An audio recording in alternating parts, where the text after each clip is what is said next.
My husband surprised me by saying I should go back to my parents' house because my parents are already living in our house. I felt shocked by his sudden words, but he seemed to think he was being reasonable. He said, "Do you have a problem with that? Don't argue with me. I'm fine with divorcing you if you do." Lately, he had been distant and unkind, and I had my own complaints. I had been thinking about divorcing him too, but I didn't think it was fair for him to kick me out of our home.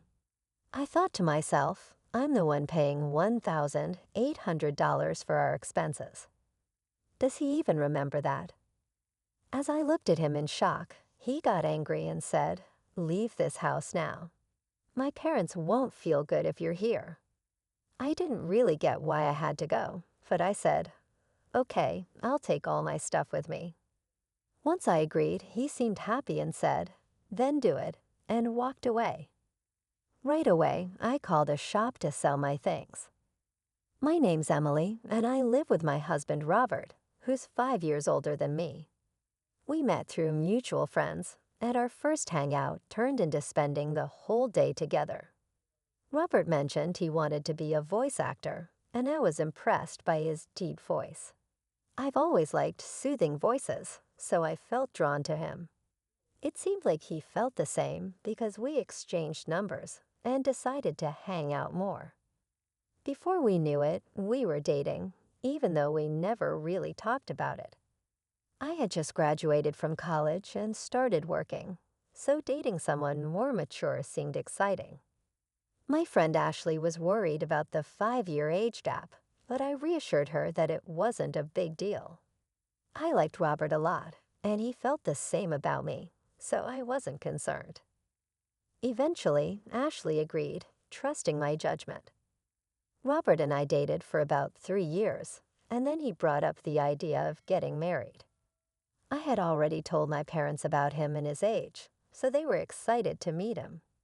With their expectations in mind, I often wondered when he would propose. He ended up proposing during one of his usual visits to my apartment, where we just hung out and relaxed. It wasn't the most romantic setting, but it felt like something Robert would do, and I was okay with that. When he asked, I simply said, "Sure, let's get married."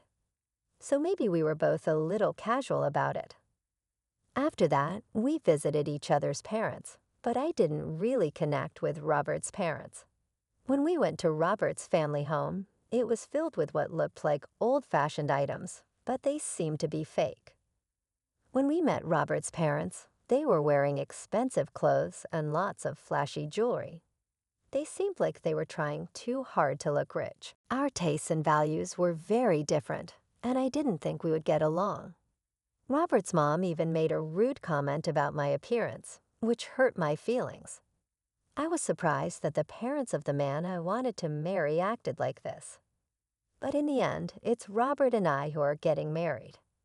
If I don't like his parents, I don't have to spend much time with them. So I decided not to let it bother me too much. After we got married and moved into our condo, Robert seemed worried about something. "Hey, who was that woman in the blue dress at our wedding?" he asked. "Which woman in a blue dress?" I replied. There were a few guests at our wedding who wore blue, so I couldn't figure out who he was talking about. "You know, the one who gave a speech as your best friend." "Are you talking about Ashley?" "Yes, she was wearing a blue dress." When Robert said this, he seemed a bit uneasy.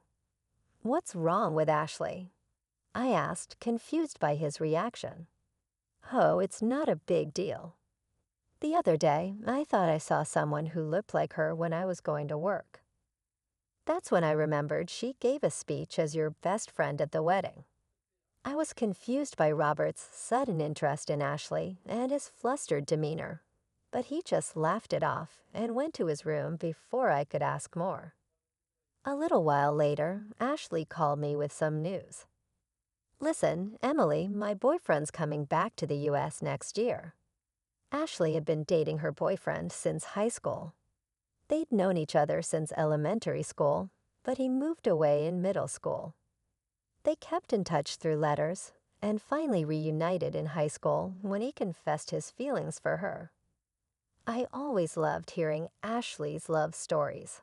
Despite her boyfriend being away, working at an international branch for a few years, they stayed close and communicated regularly. Do you think he might propose once he's back, and then you guys will get married? Oh, Emily, you're always jumping to conclusions. Just make sure to invite me to the wedding. I promise I'll give a heartfelt speech. Of course. After the beautiful speech you gave at your wedding, I'll definitely need you to do the same for mine. Don't set the bar too high. We chuckled together as we sipped our tea. Our conversations flowed easily, and we trusted each other completely. Whenever one of us had a problem, the other was always there, ready to lend a listening ear. Around this time, I began to notice that Robert was coming home later and later. Working late again today. Yeah, you think I shouldn't work or something? Even after we got married, Robert held on to his dream of becoming a voice actor. He was working hard to pursue his passion, but it meant he had to take on part-time jobs to make ends meet. Unfortunately, all the money he earned from those jobs went straight into his voice acting classes, so I had to cover all our living expenses. This meant we couldn't really save up together. As time went on, I realized that Robert wasn't willing to give up on his dream for the sake of our family. I started to worry about how much overtime Robert was putting in at his part-time job. It added to my concerns about our financial situation.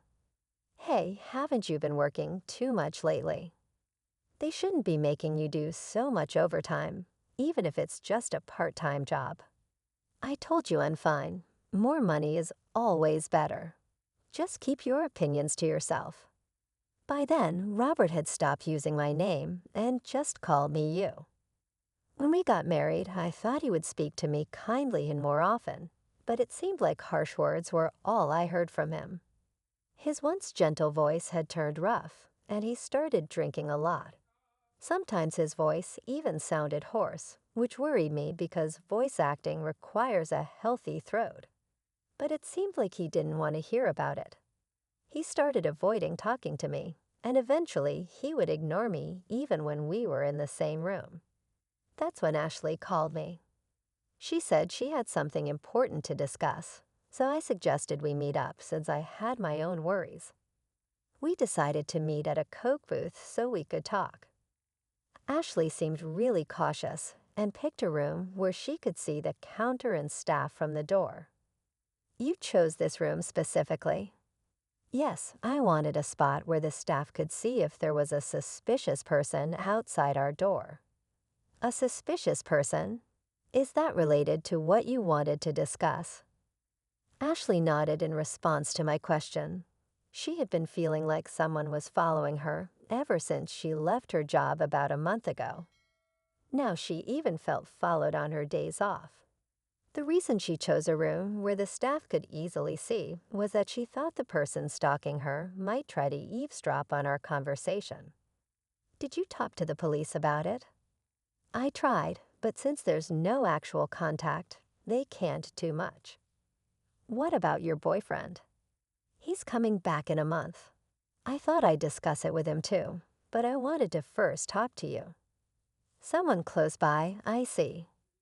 Ashley hadn't gotten a good look at her stalker because she was too scared, so she didn't know if it was a man or a woman. I decided to keep an eye out from a distance to identify the person stalking her. Through that, I came to understand who it was. Though I couldn't bring myself to discuss my troubled relationship with Robert, looking back, maybe it was for the best. Because the one following my best friend Ashley was none other than my husband, Robert. He would claim he had to work late every day, but after his shift, he would hang around near Ashley's workplace and follow her when she left.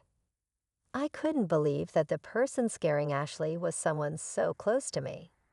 When I found out, I was shocked, and the expression on Robert's face as he followed Ashley was chilling. He had this creepy, unsettling grin I had once fallen in love with. I married this man, but the moment I saw his true face, the love I thought would last forever turned cold. I told Ashley the truth and urged her to move right away. With the help of her colleagues, she arranged for someone to drive her from the underground parking lot to her new place. For a while, after we took these precautions, Robert's frustration grew. And one day, it boiled over. "My parents are going to live here, so you need to go back to your parents' house." I was shocked by Robert's sudden demand, but he seemed convinced he was being reasonable. "If you have a problem with that, then I'm fine with divorcing you," he said, starting to lose his temper. Even though I had my own issues with him and had considered divorce, I didn't think he could just kick me out of our home. I'm the one paying $1,800 for our monthly expenses. I wonder if Robert even remembers that. When I gave him a skeptical look, he got angry. "Just leave already. My parents can't move, and if you're still here." "Why do I have to leave? I don't understand at all." But I said, "Okay, I'll take everything I bought with me." Seeing me agree, Robert just told me to hurry up and walked away. I immediately contacted a local buyback service. The next day, they came to our apartment. At first, Robert smirked, thinking I was leaving. But when he saw the workers assessing all our furniture and appliances, his eyes widened in shock. After the evaluation was done, except for what was in Robert's room, a staff member handed me a quote saying the total value was $22,000. I quickly signed, saying, "Okay, sell it all." Suddenly, Robert snapped back to reality and grabbed my arm. "Why are you selling everything? My parents are going to live here. How can they if there's no furniture?" I shook off his grip. "What do you mean? When we got married, you told me you were broke because you were paying for your acting classes. You asked me to handle the rent, furniture, and living expenses. I never knew you were that broke." I feel deceived. Remember the $1,800 I've been covering every month. From now on, you'll pay that. And with your parents moving in, I bet it'll be even more. Robert went pale, but quickly tried to regain his composure. "You thought talking about money would make me cancel the divorce. Who do you think you are? I've already gotten close to a rich lady," he said, striking a pose. But then I remembered Robert following Ashley recently.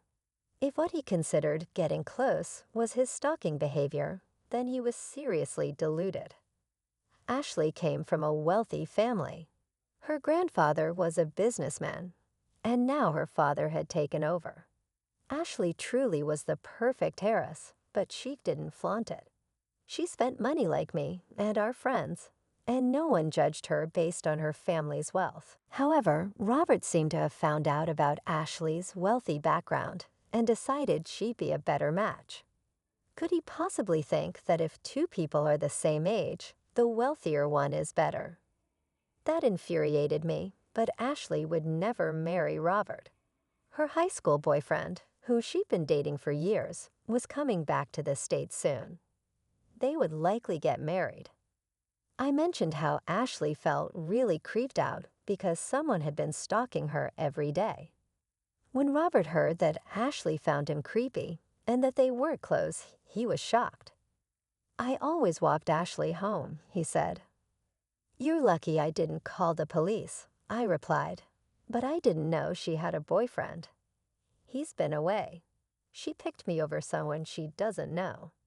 They've been writing letters since they were kids and talk almost every day. And unlike you, who's only had part-time jobs, her boyfriend is successful. Even her dad likes him." Robert looked really sad when I said all that, but when the people came to take away our stuff, he seemed to feel better. "I guess you're all I've got now. You'll always support my dream of being a voice actor, won't you?" he asked, trying to look cool. I gave him a cold stare and said, "Sorry, I've already started divorce proceedings. Let's talk through our lawyers from now on." Robert, maybe thinking I still liked him, held on to me. Don't say that. Haven't we been getting along all this time? Getting along? When? Since you found out my best friend Ashley is rich. You've been distant and hanging out with her right after we got married. I realized I made a mistake. Robert started crying. Even though he's older than me, seeing him cry like a kid made me like him even less. I couldn't stand being near him anymore. Stop it. Oh, I also told your uncle we're getting divorced. Your uncle. You know he's tough, right? Well, I've been paying all the rent and bills until now. When I told your uncle I might leave, he said he'd make you work for him.